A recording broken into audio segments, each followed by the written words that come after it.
زمیں کربلا کی سجائی گئی ہے، یہ جنگل میں بستی بسائی گئی ہے۔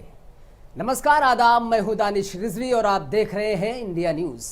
آج ہم جس ٹاپک پر آپ کو باخبر کرنے جا رہے ہیں وہ ہے کربلا، محرم، عاشورہ اور امام حسین۔ دنیا آج دہشت گردی سے پریشان ہے، آتنکوادیوں کی گھنونی کرتوتوں سے بے بس نظر آ رہی ہے۔ دنیا آج آتنکواد کے خلاف ایک جٹ ہونے کی گہار لگا رہی ہے، لیکن امام حسین نے 1400 سال پہلے ہی آتنکواد کے خلاف آواز بلند کی تھی۔ جس جگہ پر آواز بلند کی تھی وہ جگہ کا نام تھا کربلا۔ جس مہینے میں یزید کو للکارا تھا وہ مہینہ ہجری سال کا پہلا مہینہ تھا محرم۔ جس نے للکارا وہ کوئی اور نہیں بلکہ پیغمبر اسلام کے نواسے امام حسین علیہ السلام تھے۔ آئیے اب آپ کو محرم کے بارے میں تفصیل سے بتاتے ہیں کہ آخر محرم ہے کیا۔ اسلامک کیلنڈر کے مطابق نئے سال کی شروعات محرم کے مہینے سے ہوتی ہے۔ شیعہ مسلمانوں کے لیے یہ مہینہ بے حد غم بھرا ہوتا ہے۔ جب بھی محرم کی بات ہوتی ہے تو سب سے پہلے ذکر کربلا کا کیا جاتا ہے۔ آج سے لگ بھگ 1400 سال پہلے تاریخ اسلام میں کربلا کی جنگ ہوئی تھی۔ یہ جنگ ظلم کے خلاف انصاف کے لیے لڑی گئی تھی۔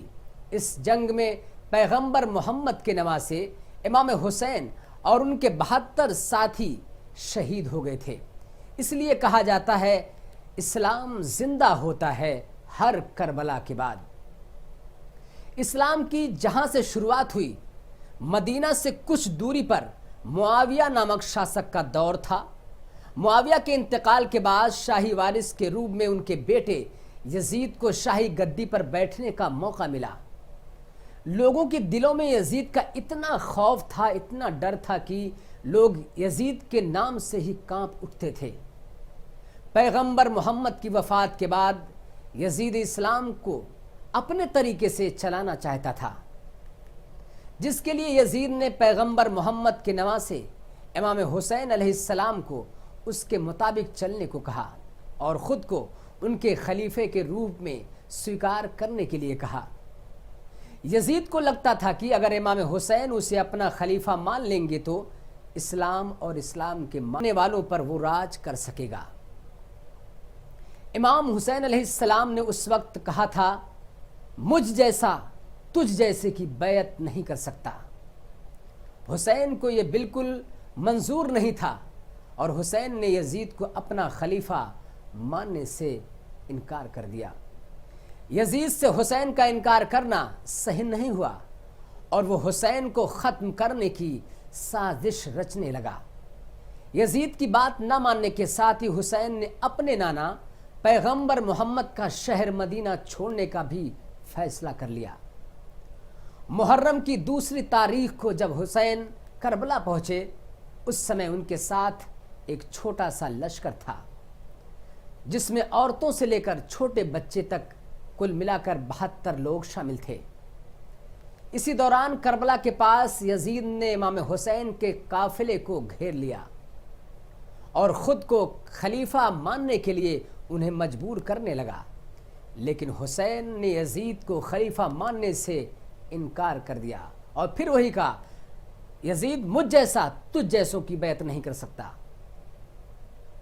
پہنچا جو کربلا میں مدینہ کا ماہتاب، آئی صدا زمین سے یا ابن بوتراب، فیض قدم سے تیرے ہوئی میں فلک جناب، ناکام رہ نہ جاؤں میں یوں ہو کے کامیاب، آگے یہاں سے اب کہیں مولا نہ جائیے، مجھ کو تڑپتا چھوڑ کے آقا نہ جائیے۔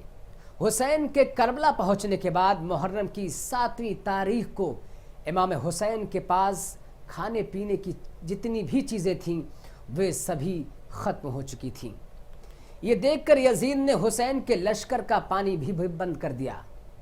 محرم کی 7 تاریخ سے 10 تاریخ تک امام حسین اور ان کے قافلے کے لوگ بھوکے پیاسے رہے، لیکن امام حسین صبر سے کام لیتے رہے اور جنگ کو ٹالتے رہے۔ ہر ڈھلتے دن کے ساتھ یزید کے ظلم بڑھتے جا رہے تھے۔ یہ دیکھنے کے بعد امام حسین نے اپنے قافلے میں موجود لوگوں کو وہاں سے چلے جانے کے لیے کہا، لیکن کوئی بھی حسین کو چھوڑ کر وہاں سے نہیں گیا۔ محرم کی 10 تاریخ کو یزید کی فوج نے حسین اور ان کے ساتھیوں پر حملہ کر دیا۔ یزید بہت طاقتور تھا اس زمانے میں۔ یزید کے پاس ہتھیار تھا، خنجر تھا، تلواریں تھیں، جبکہ حسین کے پاس قافلے میں صرف 72 لوگ شامل تھے۔ اسی جنگ کے دوران محرم کی 10ویں تاریخ کو یزید کی فوج نے امام حسین اور ان کے ساتھیوں کا بڑی بے رحمی سے قتل کر دیا۔ ان میں حسین کے 6 مہینے کے بیٹے علی اصغر، 18 سال کے کڑیل جوان علی اکبر اور 7 سال کے ان کے بھتیجے جناب قاسم بھی شہید ہو گئے۔ یہی وجہ ہے کہ محرم کی 10 تاریخ سب سے اہم ہوتی ہے، جسے روز عاشورہ بھی کہتے ہیں۔ حسین کا قتل کرنے کے بعد یزید نے اہل بیت سمرتھکوں کے گھروں میں آگ لگا دی۔ اس کے بعد قافلے میں موجود لوگوں کے گھر والوں کو اپنا قیدی بنا لیا، جسے کربلا سے کوفہ، کوفہ سے شام، دیار بدیار پھرایا گیا۔ کربلا میں اسلام کے ہت میں جنگ کرتے ہوئے امام حسین اور ان کے پریوار کے لوگ محرم کی 10 تاریخ کو شہید ہوئے تھے۔ حسین کی اسی قربانی کو یاد کرتے ہوئے محرم کی 10 تاریخ کو مسلمان الگ الگ طریقوں سے غم ظاہر کرتے ہیں۔ شیعہ سمودائے کے لوگ اپنا غم ظاہر کرنے کے لیے ماتم کرتے ہیں، مجلس پڑھتے ہیں، آگ پر ماتم کرتے ہیں، نوحہ خوانی کرتے ہیں، مرثیہ بھی پڑھتے ہیں۔ محرم کا چاند دکھائی دیتے ہی سبھی شیعہ سمودائے کے لوگ پورے 2 مہینے 8 دن تک شوک مناتے ہیں۔ اس دوران وہ لال، سرخ اور چمک والے کپڑے نہیں پہنتے ہیں۔ ان دنوں زیادہ تر کالے لباس میں دکھائی دیتے ہیں شیعہ سمودائے کے لوگ۔ محرم کے پورے مہینے شیعہ مسلم کسی طرح کی کوئی خوشی نہیں مناتے، اور نہ ان کے گھروں میں 2 مہینے 8 دن تک کوئی شادیاں ہوتی ہیں۔ وہ کسی ان کی شادی میں جانا بھی گوارا نہیں کرتے، یا کسی کے خوشی میں کے موقع پر بھی نہیں شریک ہوتے۔ شیعہ مہیلائیں اور لڑکیاں پورے 2 مہینے 8 دن کے لیے سبھی شرنگار کی چیزوں سے دوریاں بنا لیتی ہیں۔ وہیں سنی مسلم نماز اور روزے کے ساتھ اس مہینے کو مناتے ہیں، جبکہ سنی سمودائے کے لوگ مجلس اور تعزیہ داری بھی کرتے ہیں۔ حالانکہ سنی سمودائے میں دیوبندی فرقے کے لوگ تعزیہ داری کے خلاف ہیں۔ جب باغ فاطمہ پر خزاں کی ہوا چلی، گلزار اہل بیت کی ٹوٹی کلی کلی، چلائی بال کھول کے زہرا کی لاڈلی، فریاد یا رسول خدا داد یا علی۔ فی الحال محرم کے سلسلے کے بارے میں بس آج اتنا ہی، پھر ہم جلد اور بھی محرم کے بارے میں ذکر کریں گے اپنے آنے والے ایپیسوڈ میں۔ تب تک کے لیے نمسکار، آداب۔